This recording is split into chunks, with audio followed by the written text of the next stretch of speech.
Oi, oi, gente querida das redes sociais.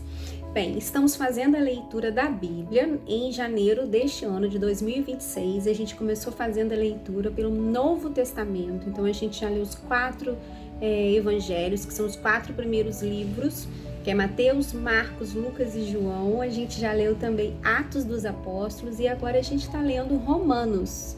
E hoje a gente vai fazer a leitura do capítulo 6. Bora lá, juntinhos? A nova vida em Cristo. Portanto, o que vamos dizer? Será que devemos continuar vivendo no pecado para que a graça de Deus aumente ainda mais? É claro que não. Nós já morremos para o pecado. Então, como podemos continuar vivendo nele? Com certeza vocês sabem que quando fomos batizados para ficarmos unidos com Cristo Jesus, fomos batizados para ficarmos unidos também com a sua morte. Assim, quando fomos batizados, fomos sepultados com ele por termos morrido junto com ele. E isso para que, assim como Cristo foi ressuscitado pelo poder glorioso do Pai, assim também nós vivamos uma vida nova. Pois, se fomos unidos com Ele por uma morte igual a dele, assim também seremos unidos com Ele por uma ressurreição igual a dele. Pois sabemos que a nossa velha natureza pecadora já foi morta com Cristo na cruz, a fim de que o nosso eu pecador fosse morto, e assim não sejamos mais escravos do pecado. Pois quem morre fica livre do poder do pecado. Se já morremos com Cristo, cremos que também viveremos com Ele. Sabemos que Cristo foi ressuscitado e nunca mais morrerá, pois a morte não tem mais poder sobre ele. A sua morte foi uma morte para o pecado e valeu de uma vez por todas. E a vida que ele vive agora é uma vida para Deus.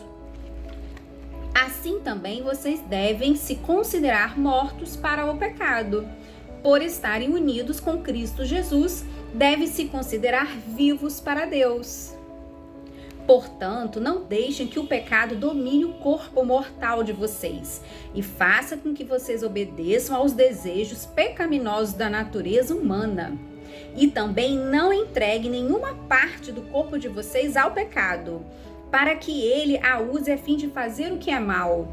Pelo contrário, como pessoas que foram trazidas da morte para a vida, entreguem-se completamente a Deus, para que Ele use vocês a fim de fazerem o que é direito. O pecado não dominará mais vocês, pois vocês não são mais controlados pela lei, mas pela graça de Deus. Escravos de Deus. O que é que isso quer dizer? Vamos continuar pecando porque não somos mais controlados pela lei, mas pela graça de Deus? É claro que não, pois vocês sabem muito bem que quando se entregam a alguma pessoa para serem escravos dela, são de fato escravos dessa pessoa a quem vocês obedecem. Assim sendo, vocês podem obedecer ao pecado que produz a morte ou podem obedecer a Deus e ser aceito por ele.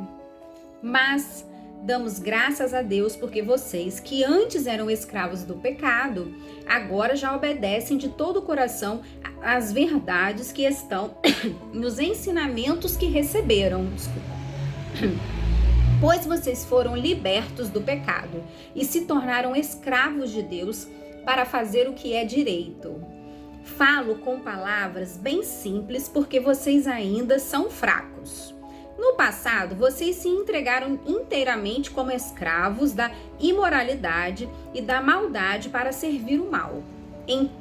Entreguem-se agora inteiramente como escravos daquilo que é direito, para viver uma vida dedicada a Deus.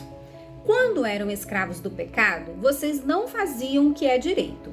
Porém, o que é para vocês receberem Porém, o que é que vocês receberam de bom quando faziam aquelas coisas de que agora têm vergonha? Pois o resultado de tudo aquilo é a morte. Mas agora vocês foram libertos do pecado e são escravos de Deus. Com isso, vocês ganham uma vida completamente dedicada a Ele. E o resultado é que vocês terão a vida eterna. Pois o salário do pecado é a morte, mas o presente gratuito de Deus é a vida eterna, que temos em união com Cristo Jesus, o nosso Senhor. E então terminamos este capítulo 6 do livro de Romanos e deixo aí essa reflexão de quem vocês querem ser escravos, né? Serem escravos aí para a morte ou serem escravos para a vida eterna com Cristo Jesus, o escravo, né, do pecado ou da vida. Então, boa reflexão para vocês. Até amanhã, pessoal. Deus abençoe.